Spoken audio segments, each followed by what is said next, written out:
our families. We won't have to stand. Our little young brothers won't have to stand on the corner and sell dope. So you got to also give him a job to allow him to be a man. The job that you want to give him, it won't allow. McDonald's won't allow you to be a man. A man got to be able to take care of his family. McDonald's is not going to allow you to take care of your family. That's a starter job. Now, I wouldn't even give him a starter job. Well, even years ago, a guy had worked delivering ice or milk or something. I mean, the guy has to do something. The guy that was delivering the milk wasn't making what an engineer was. You know, there's kind of an economic structure. Well, this evangelist I know, she told me that her name was Brenda. She's a very good evangelist. She was telling me that you have choices. But what I was telling her one day, the kids have more bad choices than good choices. Yeah. And most of the bad choices pay more money than the good choices. Yeah. So I'm saying is, if you see a kid doing something negative, you got to be able to place that negativity with something positive, or you just talking. You got something on your thing, yeah. You know, why don't they teach respect? You know, it's an important word. Respect in my vocabulary. Respect, but you got to teach them about themselves.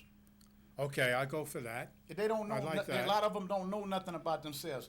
A lot of people say, well, slavery was a long time ago. True, but a lot of people of color, black people, suffer from the effects of slavery, and a lot of them are mentally ill and don't even know it. So I want to tell the young black people, or African American, whatever we're calling you, whatever you're calling yourself, to pay attention to this lesson. Call Kelvin Burns. His number is up there. Call him to come into your community and talk about this perspective on how to look at things. And you can be smart and still be crazy. I don't agree. And I'm saying is, they made our people crazy. We've been here 400 years in oppression. They still shooting us down like dogs. Look what happened in Ferguson. And we ain't even got to go to Ferguson. We can see here locally a lot of young brothers been killed and shot down like dogs.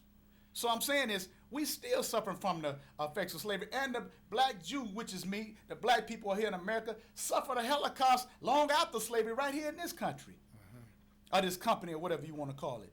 We still suffering. You call it a company? It's a company.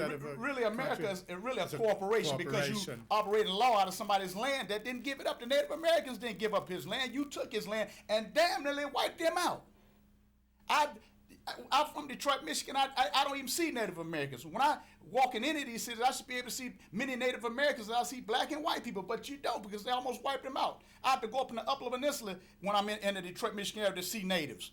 This is the most Native Americans I've ever seen in my life right here in Minnesota, and I was happy to see them, because that's my other side of the family, Native Americans. So you're a mixture. Yes. Most blacks is mixed with Native or white or all kinds of things. That's why you can't determine what the black man is. He don't know who he is. He's mixed up with a whole bunch of different races. But we know truly that we are Moors and we are Hebrew Israelites. We know that we are Jews. We're black Jews. You got white Jews, but you got black Jews.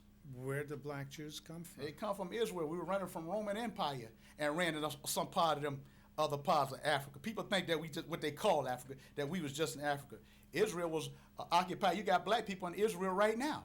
But nobody like to talk about that. Not just the Ethiopians. Not just them. Them some off-brand. We talking about these special blacks here in America. And in Washington, D.C., they know that these blacks over here special. You won't find no blacks like these blacks nowhere in the world. And when they got like the blacks in America, you won't find no blacks nowhere. He's unique. You won't find no blacks in the world. Ethiopians, they like to talk about now it's these blacks over here. How about the Somalis? They not one of God. They not part of the 12 tribes. The Hebrew Israelites will teach you that they won't even let them in the place. They can't come because they're not a part of the 12 tribes. So the Somalis are out. They're not a part of the 12 tribes. And I see them buzzing around all day long. They're praying 5 times a day. They're not part of the Hebrew. They're not Israelites. The black man here in North America is an Israelite. The Jamaican is an Israelite. The Puerto Rican is an Israelite. The Native American is an Israelite. And there's a few more that's Israelites. The people of Chile are Israelites. You have 12 tribes. The star represents the 12 tribes of Israel. The 6 points out and the 6 points in. It represents a lot of things. Like I said, it also represents man. The 6-point star represents man. The 5-point star represents woman. Okay? And like they say, the love, truth, peace, freedom, and justice. But where's the knowledge? The black man was cut off from that knowledge. He has no knowledge of self. That's what the 6-point star represents, a whole lot. I can break this star down in so much what it means.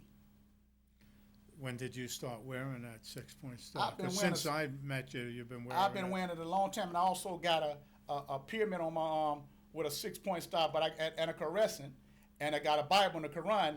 The 6 and 5 represents the 11, and number 11 represents the two secrets. That's the black man and black woman. It also represents the number on that meter in the parking lot where we are. That Exactly. Number 11. Exactly. But it also represents the true secrets. Yeah. And one of the true secrets, like I say, the secret is that we are part of the 12 tribes. That's why we catch hell.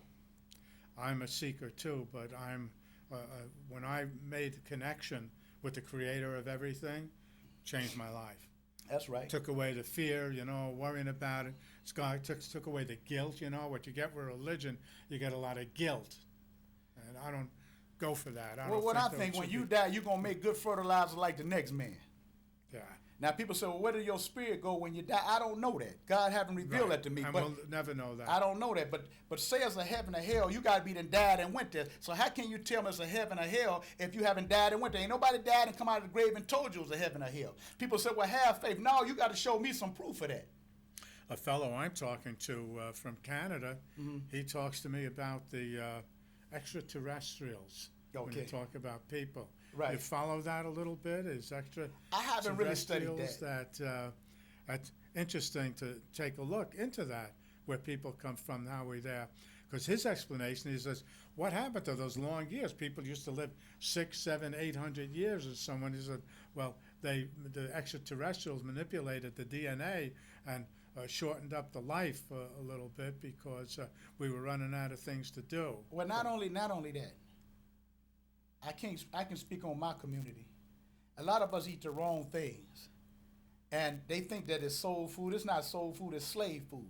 Them chitlins and hog maws and that pork bacon is killing black people. We wasn't originally pork eaters. Terrible diets. The slaves used to give us that slop. And so we keep on eating that slop. Now, if you had to eat it back then, you had to, but you in a better position. See, my grandma Ellen, God bless her soul, she lived in a shotgun house in Arkansas and had an outhouse. Now, how would I look having an outhouse and a shotgun house? Now, my point is, when you're in a position to do better.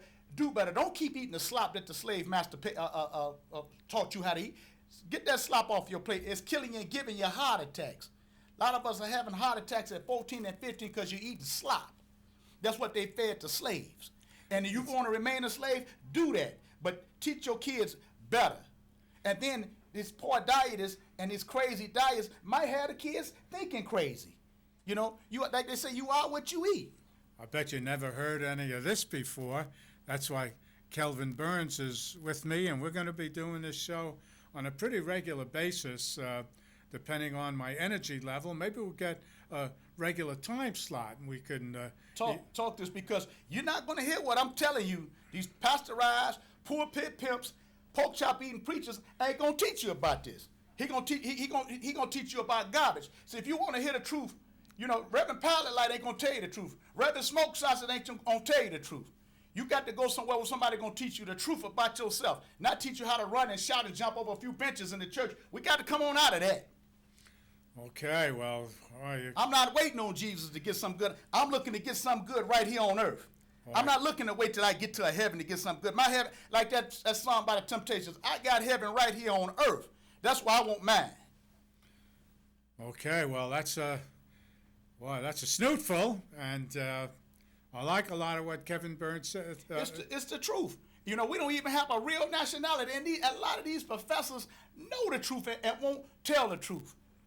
And like I said, you can get good knowledge from the Melanics, the Nation of Islam, the Hebrew Israelites, the Moral Science Temple of America. Study them all. Study them all. Okay, well, I'm going to cut us off almost at this point. I'm kind of partners with Kelvin on this show, but I kind of going to moderate it technically, see that we come in on a time and all. So, Kelvin, once again, you dazzled me with your footwork and your knowledge. And the purpose of nationality, and like I say, the Masonic Order came from the Moral Science Temple of America, and we'll talk about that on another show. Next show. That's right. Do that I see a lot of Melanics, Islam Moors. I see a lot of Melanics, and thank God. And hey, we got to get on the truth instead of this falsehood. Okay, we have phone numbers up there. All right. I know. I'm absolutely certain we're going to hear some people talking about this because Kelvin's no rookie. He's been around a while. He comes from Detroit, Michigan. Detroit, Michigan. Done a lot of things in his life and comes from a good family background, and we'll talk about that stuff down the road. Kelvin, thanks a lot. Thank you. Always a pleasure to be Thank with you. you.